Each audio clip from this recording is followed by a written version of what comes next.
Assalamu aleyküm. Hediye adamlar Nastayda terdarzan geldi. 15-17 yıl Xitayda yaşap geldi. Öňüm 20-25 yıl önüň bu terdar. Oo. Aýdym ya hali falan arasynda. Madem 17 yıl ol Xitayda yaşady. Inem han so öň aýdan zatda ýadymda bam kadiya, siýadyndan çykdym kadiya, şol barlak göreldi. Şu ýürüte getdi. Anda ýaşam ağam bilen barlak görülen terdar. Bolýa, daway.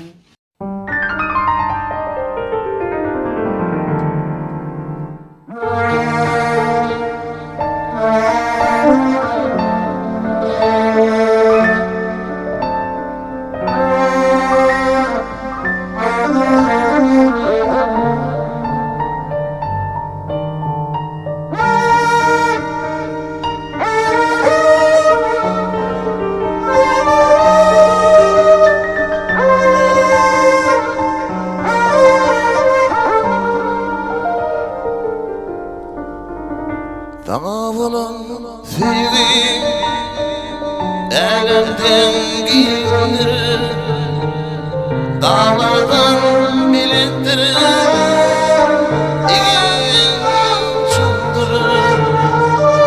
Eğer sen gel vursan, benim nurum sen, yüreğime bağlayan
Cahan keşte şermani, kalam yetir gülür yar mehrada, kalbim tapar kemal, di mecnunum mail bir fitarına.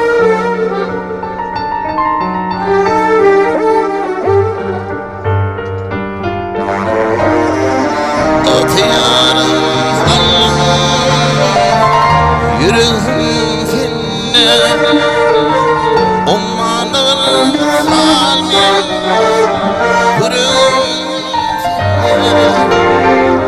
Otiyarım Allah'ım, yüreğim seninle, ummanın halmin.